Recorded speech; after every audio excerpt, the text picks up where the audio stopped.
Hello, I'm Bill Russell, President of Lake Norman Chamber of Commerce. We have another edition of our Focus Friday. This is a very special Focus Friday, and we're going to kick it back to our speaker in just a minute. But first, we want to recognize Nicole Burton, who is with Novant. They are our presenting sponsor of our Focus Friday series. Nicole, what's going on with Novant? Good morning, Bill. I want to first of all say good morning to all of our distinguished guests. My name is Nicole Burton. I'm with Novant Health Foundation. We have a number of representatives on the call today.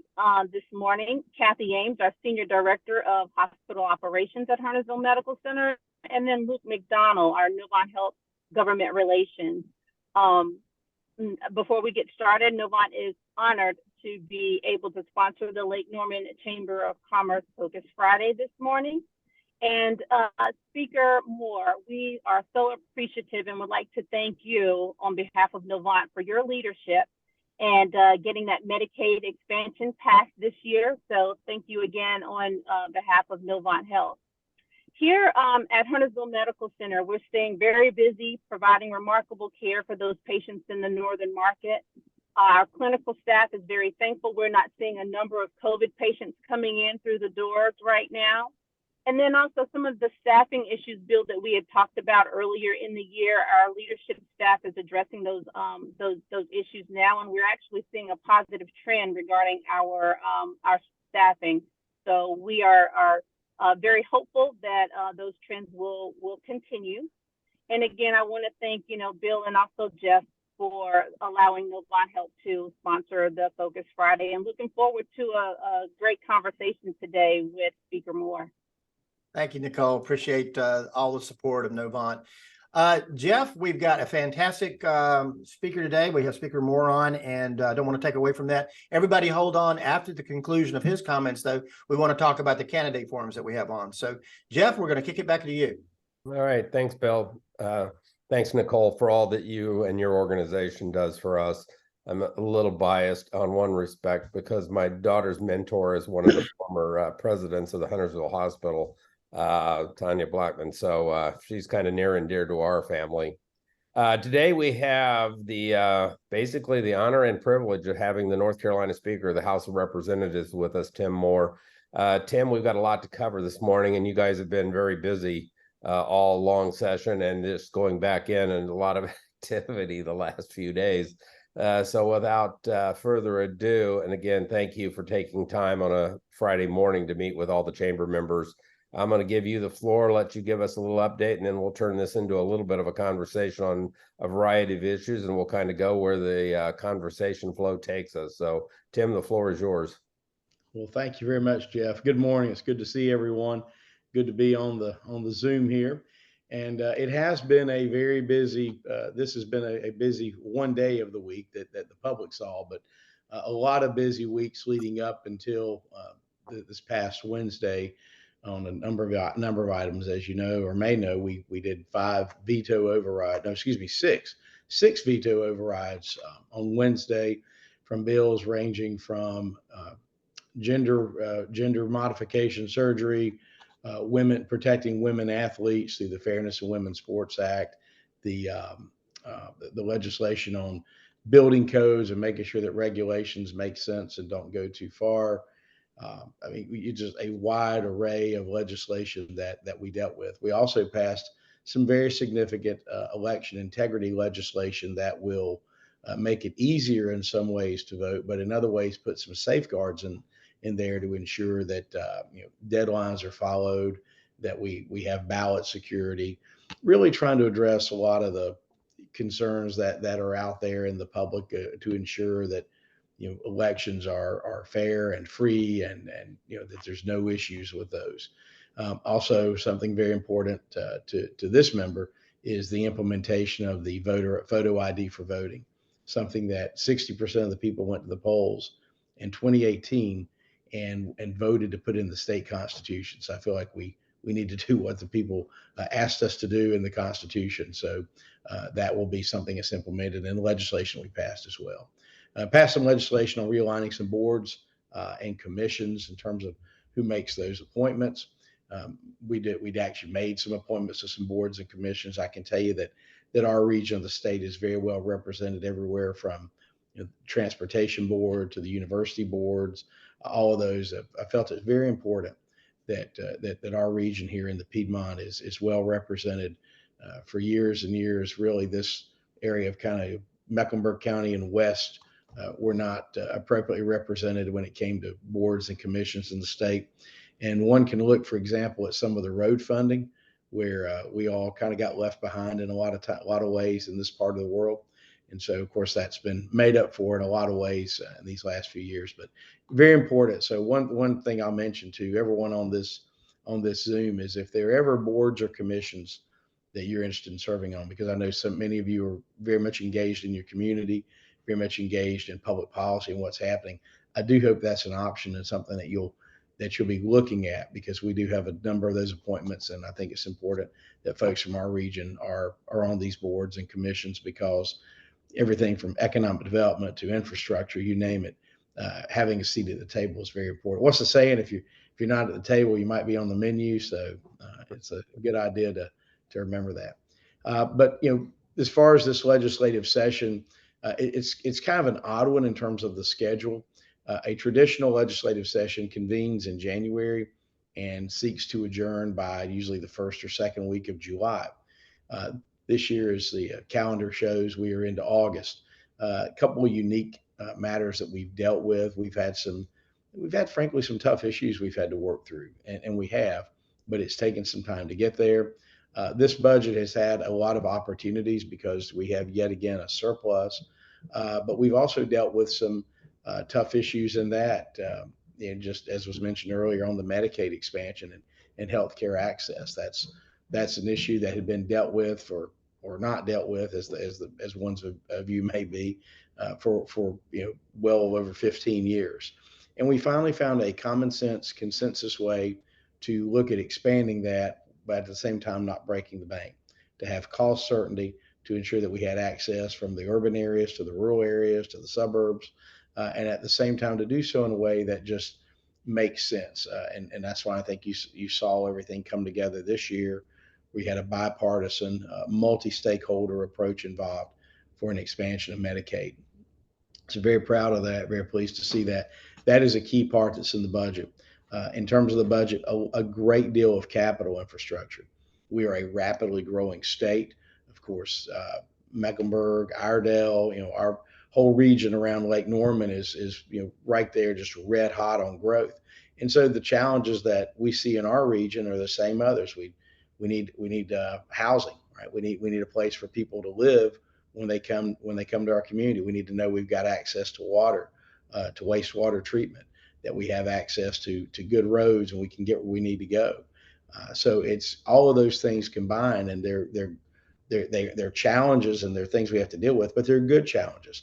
I tell you, it's a lot better that we're dealing with those problems instead of wondering how are we going to get people to come here.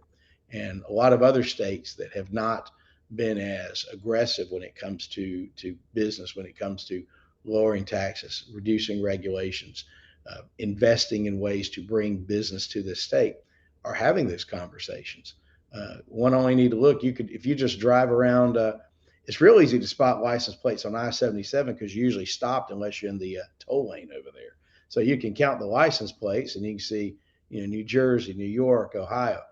Those folks are actually used to sitting in traffic. I think those of us who grew up here aren't so much sometimes. But you look at all these out-of-state license plates that are here. Those aren't tourists. Those are folks who are moving here because they recognize the opportunities that North Carolina is bringing, the jobs that are coming here, the great paying careers that are here. And they're coming to North Carolina and they're essentially voting with their feet. I think, in my opinion, that is the strongest testament that the policies that have been adopted by this General Assembly and the General Assemblies since at least 2011 are the right policies that are moving North Carolina in that direction. When Jeff Tarte was Senator Tarte and he was a member of the state Senate, he can tell you that we were serving at times during a period when we inherited we were upside down. I think we were about $4 billion in the hole if you counted money that we owed the feds, if you counted kind of where we'd kick the can down the road. We didn't have a properly funded state health plan. We didn't have a properly fully funded state retirement system. And so when you factored all of that in, it actually got really scary. You're talking closer to $9 billion that you're staring down. If you were a business, you'd be looking at like Chapter 11 and thinking of things like that. But some reforms were adopted in 2011 that have been built on and built on that really have moved the state in a very, very different direction. And as a result, even going through some tough economic periods, going through COVID, all these things, North Carolina has been resilient. North Carolina has continued to surpass benchmarks, to exceed revenue projections, to exceed growth projections. And those are things that are not an accident. And those are things that if you don't have the right public policy in place, that don't happen. So I would submit to you that a lot of the good things that were happening now just didn't fall from the sky. It was part of a systematic approach to what we do. And very proud to be a small part of that process and where we are and seeing us continue to grow. As y'all know, I got ranked a couple of weeks ago, CNBC again, best state in the country for business. I mean, these accolades, yeah, those are great. But more importantly is the data behind that really shows where we are. Challenges that we have, not all of North Carolina is growing. Not all of North Carolina is enjoying the same prosperity. So one of the things that we work on a lot is what can we do to make sure that our rural areas don't get left behind. We need to make sure we have the appropriate education funding there, the appropriate funding for transportation, access to health care. We talk about access to health care usually in the sense of who's going to pay for it, right? Medicaid, Medicare, private pay, charity care, insurance, et cetera. But there are other parts of our state where access to health care really is not about who's going to pay for it as much as, hey, am I going to be able to get to a hospital before I die if I have a medical emergency? Where you have some areas of the state that don't have an emergency room very close by. So those are other issues that we're dealing with. And so just remember the 120 House members, the 50 state senators that are there, we get paid $104 a day to figure this stuff out. So I tell people we'd make more money at Chick-fil-A than we would at the legislature. But the good thing is the folks who are there serving aren't doing it for the money. They do it, and this is on both sides of the aisle, do it because they care about North Carolina. They really want to see things move and improve and really be the best state we can. So things are going well. Things are going in the right direction, and I want to see us continue with that. Jeff, glad I've kind of rambled a bit. Glad to talk about any issues specifically that you or any members of the panel would like to, and Sure. Just be a resource any way we can. All right. Well, Mr. Speaker, appreciate a quick overview. Let's jump into it. Both feet at the same time. So let's start with the budget. Obviously, we saw a message come out from the President Pro Tem Berger that said we're close, and then there was something in the news that at least attributed to you saying we probably wouldn't have a budget till September 1st. It looks like you might be a little closer to accurate. And so what are the sticking points? What are the differences to the extent what you can share? I know it's an ongoing negotiation, but where do you see the budget and what's your thoughts on it actually passing this term, this session? Actually, both comments are correct. Senator Berger and I, we had a meeting yesterday where we had about 30 items in contention, and we've narrowed those down to 4. So are you able to share the 4 or not? They're just strong differences of opinion, but they're on important things. So, but we're going to work through them because we also identified a pretty easy pathway to get those other matters resolved. So yesterday was a very productive meeting, and we're close.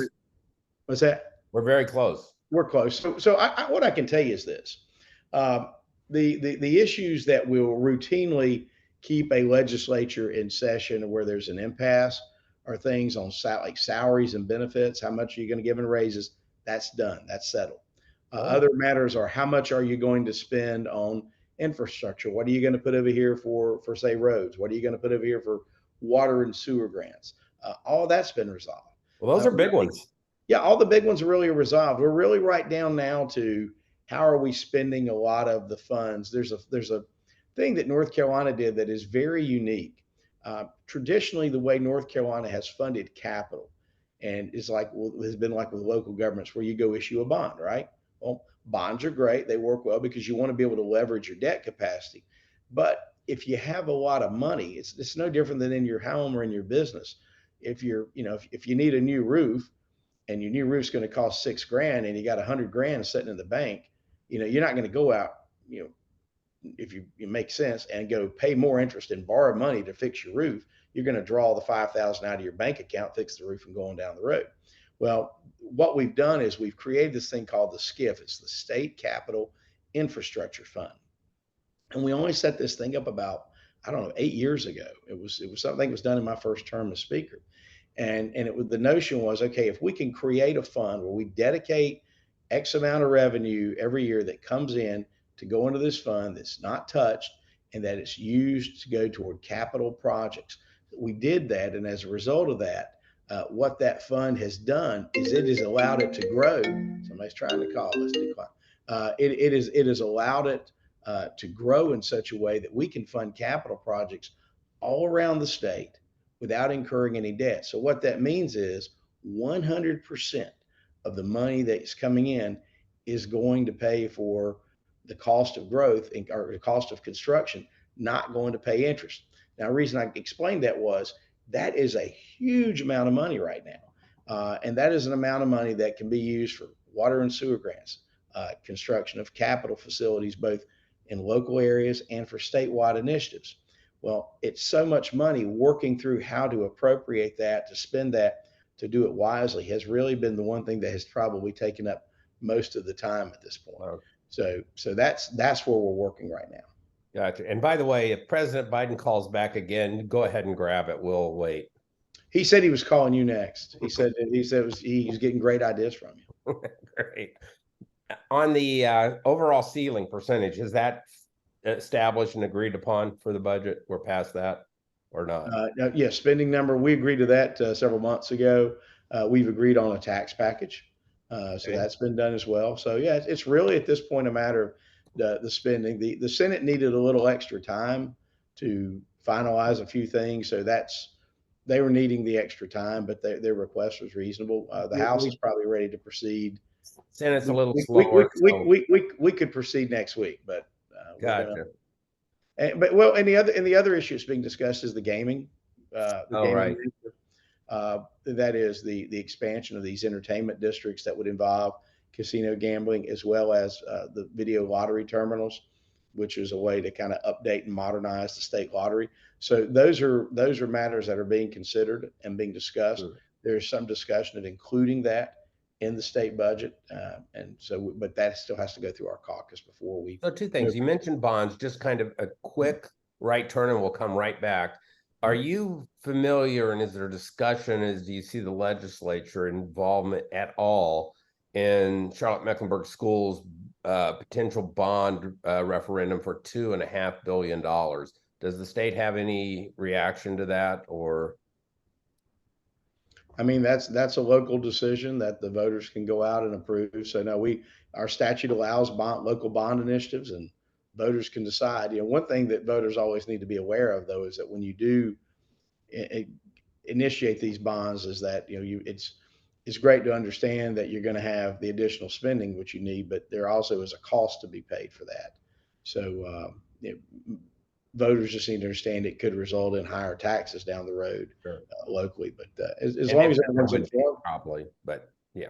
So a question for you: are there any particular ancillary bills, if you will, that you want to see run before? Because, and then clarify this, as historically, once the budget passes, there's a 2-3 week window where you start gradually slowing down to adjourn for the session. I assume that still would be true. And then again, if so, are there things that will run, or will there be limits on the committee work? What do you see happening?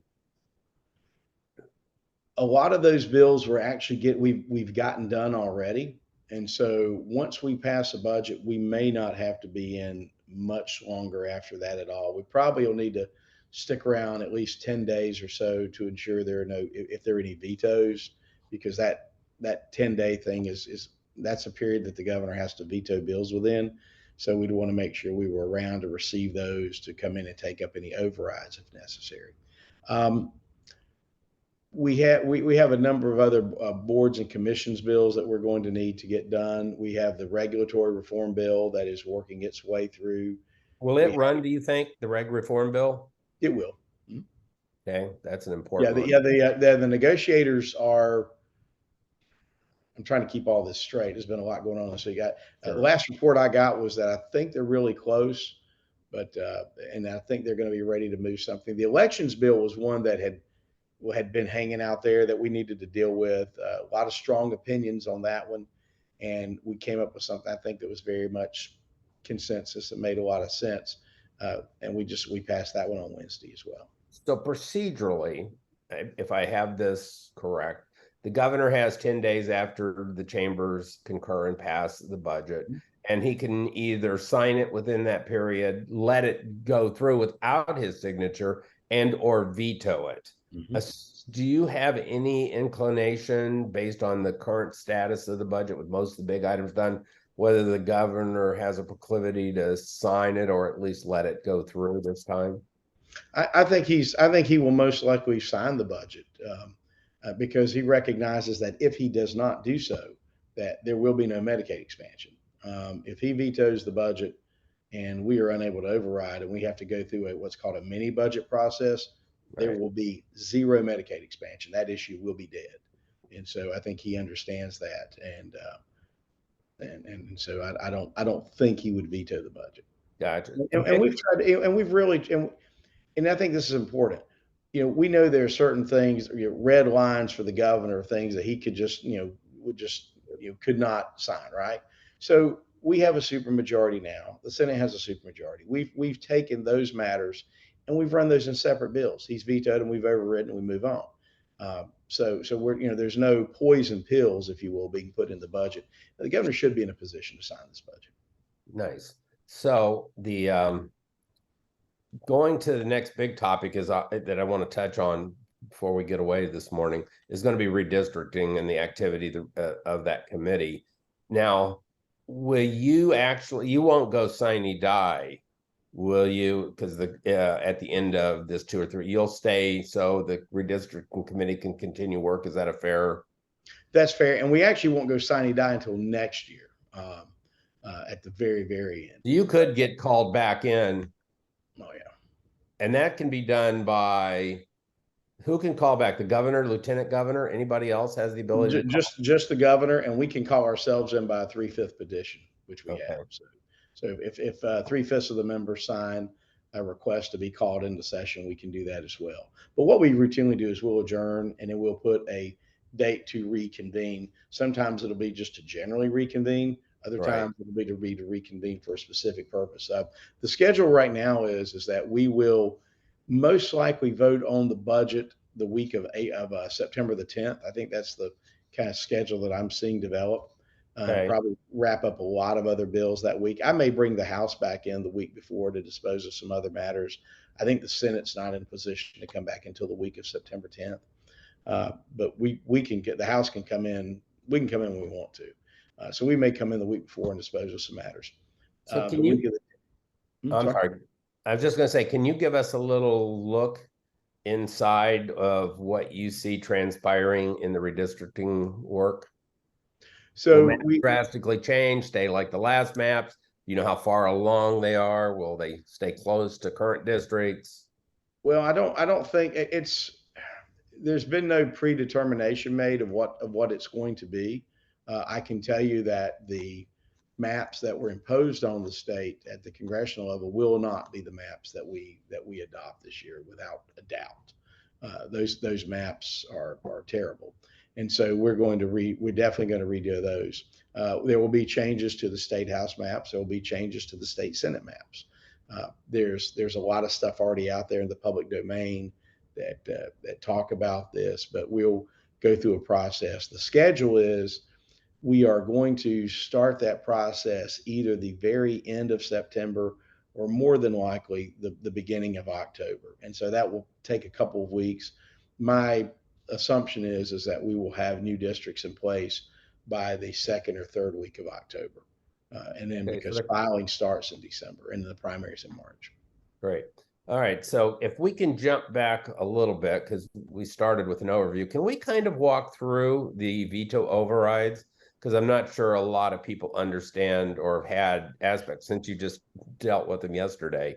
The first one, why don't we start with the first bill that you'd mentioned on protecting girls in sports and that activity? Can you give us an update? Just an overview of what that legislation is going forward. Right, certainly. So, and I know different folks have different opinions on this, but my belief and the majority, the super majority of the state house and state senate is that when it comes to athletics, where there's a women's or girls or boys, women, men, however you want to say it, where there are different where there are different sports where men play one and women play another, that you ought to play where you biologically are.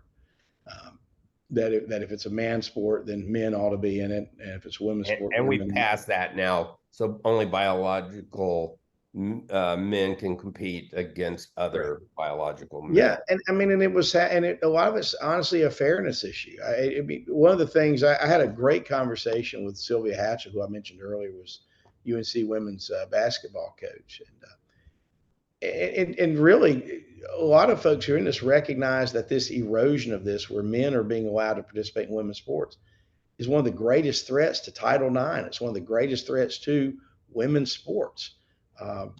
And so we felt like we needed to deal with this. It's only fair. And the other thing is, there actually was a young lady up in the Hiawassee High School, up in the mountains, maybe up near Murphy, I believe, and she actually was injured on volleyball. There was a young man playing in the women's sports league, and I think he kind of drove the ball into her to hit her in a way, and she actually had to go to the hospitals, had all sorts of issues. I mean, there are just differences physically between the two sexes.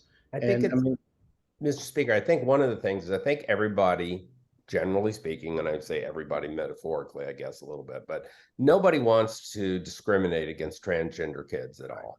There's no interest, but there's two bases, and I'll just throw these out quickly and we'll move on. Two very famous professional female athletes, Martina Navratilova, who's LGBTQ, is absolutely supportive of the bill you just passed. And one of the interesting examples is Allison Felix, who also is a big supporter of the bill being passed, who was the world record holder, the fastest woman, Olympic gold medalist, and she ran and lost a race to a transgender woman who was, as a male, ranked 233rd in the world. So, I mean, and she got beat by her. And so, yeah, I understand the need to protect and kind of Title IX activity as well around this thing. Now, on all the veto bills, all of them were passed with bipartisan votes. Is that correct? So we had Democrats and Republicans agreeing on these generally across the board. The next one, can you talk about the expansion on charter schools? I believe that's another one of the vetoes. Yeah, what we had been hearing a lot of concerns about sort of bureaucracy getting in the way of allowing charter schools to expand. No real, bureaucracy is the best way to describe it. And so we adopted legislation that would streamline that process, that would allow charter schools to be more easily approved or more quickly approved once they meet the criteria and the requirements.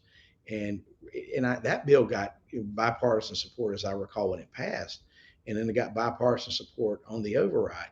And I really was surprised the governor vetoed that one. I didn't see that one coming. The others I did. Well, three of the ones I did, three I didn't.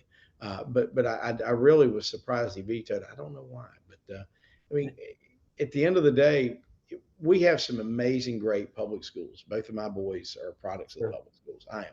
All three of mine. Other areas of the state, yeah, we have some other parts where folks that's their, they want to have an opportunity. They want to have that choice. They need that. And we don't need to delay that. I mean, these children are children for a finite period of time, and they need to get the best education they can. So why put barriers in the way of that? So with the charter bill, does this now allow property tax to be used for construction of charter schools? Is that one of the attributes I saw? I believe that's part of it. I don't recall all of the details. I don't have it in front of me, but I know there was. And then the other one that I saw fascinating, because we were in this through the magnet program, that it grants a legacy or feeder school priority. So if you're in a school that feeds another charter school, you're allowed to, gives you priority for your family and your kids, which I think is also a helpful one. Parents' Bill of Rights. Can you give us an overview of that one? Yes. So the Parents' Bill of Rights legislation at its core is about ensuring that parents are informed of curriculum, of things that happen at school, of things that are necessary and important that they need to know to be a part of their child's life. Um, One thing we found during COVID, when children were taking remote-based learning, we're actually in classes like we are here. One, it isn't as effective as in person. Let's be clear about that. But two, a lot of parents who were also home from work were hearing and seeing and finding out more about what the curriculum is and what their children are being taught. As a result of that, you now have more parents who are engaged and involved. Most of that has been a very positive experience. Well, all of it's been positive to get parents involved, let's be very clear.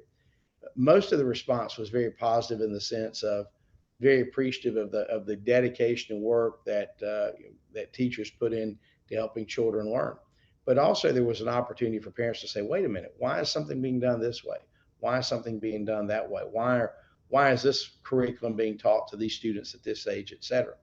And so it got a conversation started. You've seen that in the sense of one, more parents being involved and engaged in running for school board or showing up or actually being involved. Second, you've seen folks want to find out, hey, inform me of what my child's learning, inform me of what's being taught out there. And so all of that has led into more of an engagement, which I think is overwhelmingly positive of parents asserting their rights to parent their children. And so the Parents' Bill of Rights recognizes that. It is a bill that was crafted with a lot of care to not overly burden the schools, but at the same time to ensure that information that is truly important about a child's education be shared with parents, and that parents have say so in what their particular child's exposed to. Well, one of the things we encounter is, I think it's still age old and true, is that if you ask most people, name 5 people who were most influential in your life, one of them at least, if not multiple, are going to be teachers. So teachers, we spend more time with teachers than your parents oftentimes. However, the bottom line, teachers are not a replacement for parents in the decisions that get made in their kids' lives. So I think this is nice that the legislature has recognized that and stepped up to it. And it just helps everybody clear roles and responsibilities as you go forward. The next one that was the election, you hit it on it a little bit. Anything to re-highlight on the election law bill? The photo ID is an interesting one because it passed in a statewide referendum, and 39 states have photo ID. I struggle with, obviously, we do not want to restrict anybody that's eligible to vote to be able to vote, but that's just a hard one. I don't see the opposition, and there's not much, candidly, but it's focused and it's loud. Mm-hmm. Yeah, so that was a part of the election form. We also put in there that ballots need to be received by election day. We put in there some clarifying And things. send them in December. Right, exactly. Right, yeah. Like try that with the IRS. Let me know how that goes. Right. But then you also have the poll observers. You have the opportunity to ensure that that a person voting is who they are representing. They are. I mean, a number of things that were put in there that really are just common sense. I fail to see a lot of the objection, but I mean, it's out there. The governor's going to veto it. We'll override it and we'll move on. Gotcha. You said there was another veto around things that dealt with building codes. Is that correct? Yeah, I think it was House Bill 488. What that did was that really, you had some regulations that were being kicked in. You had some local governments that were going above and beyond with regulations that had no bearing, that made no sense, that were just adding to the cost of construction. And so what we were hearing from a number of entities out there was just a concern that part of the increase in cost in housing, inflation's a part, cost of supplies, cost of labor, all that. But a lot of it were these additional regulations that were being put in place that had no real necessity.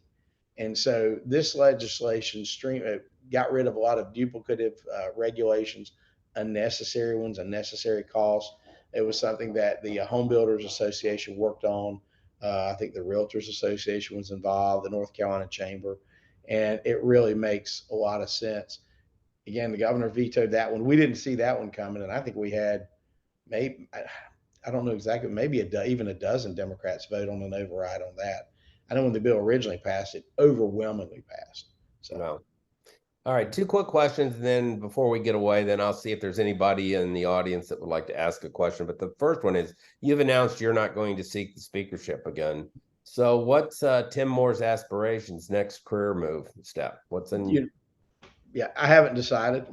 Looking at a number of options out there right now, and so just going to wait and see what, just kind of decide.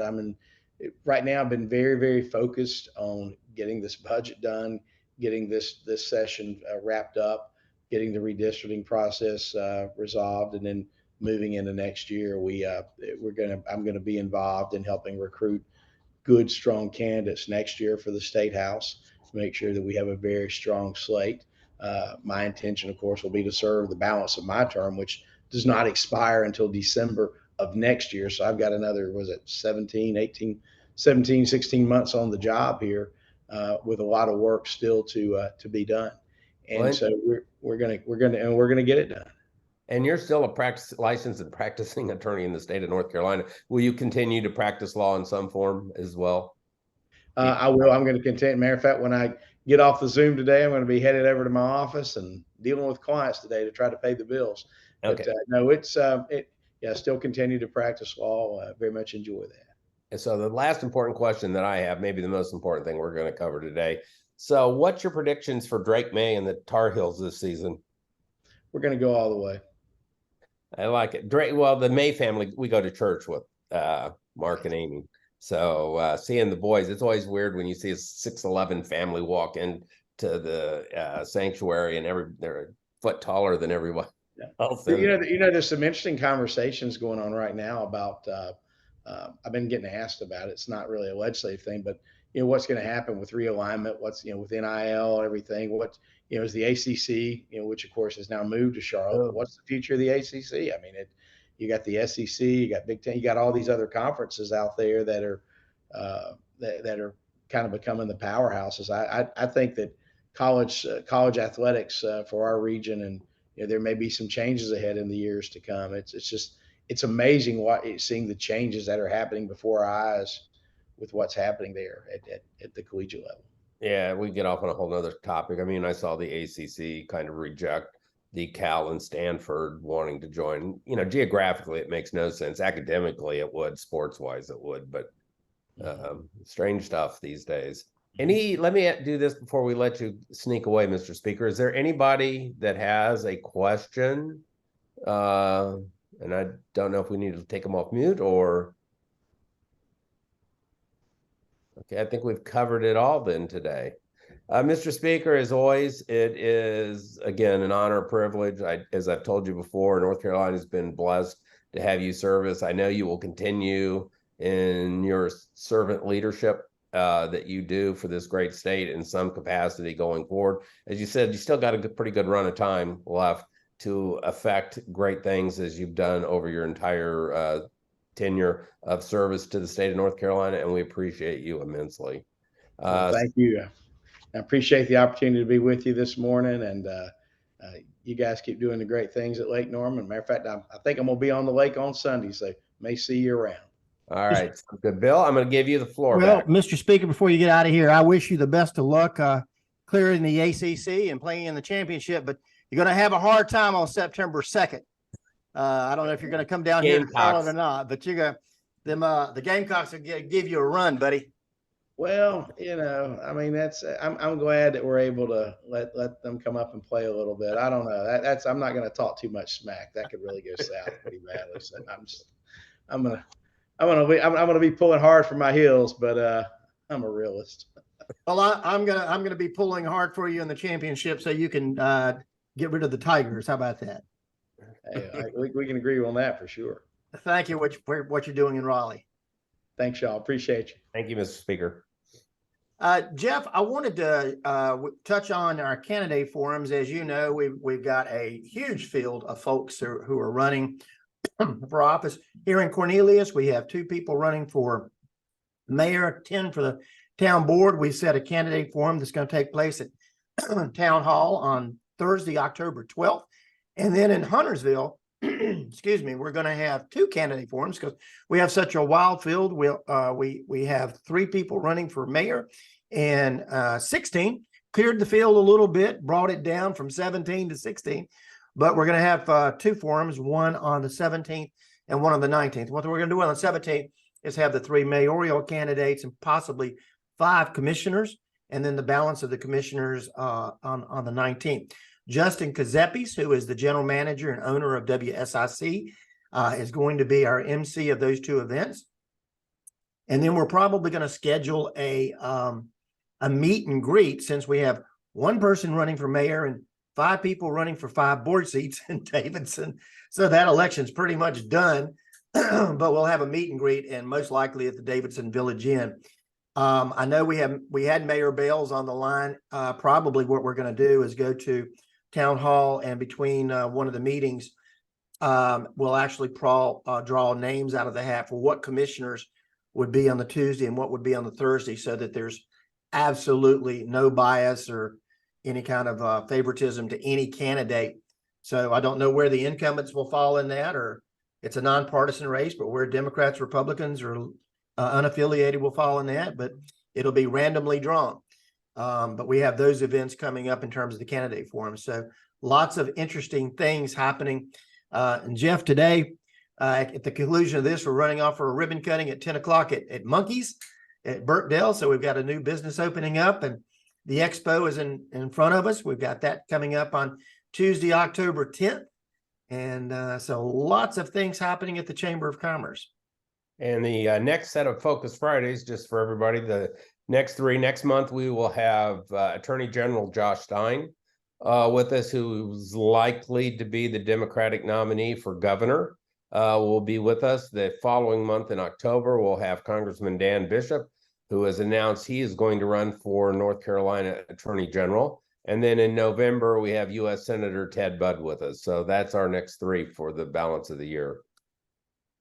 Done a great job, Jeff, lining up some fantastic Focus Fridays.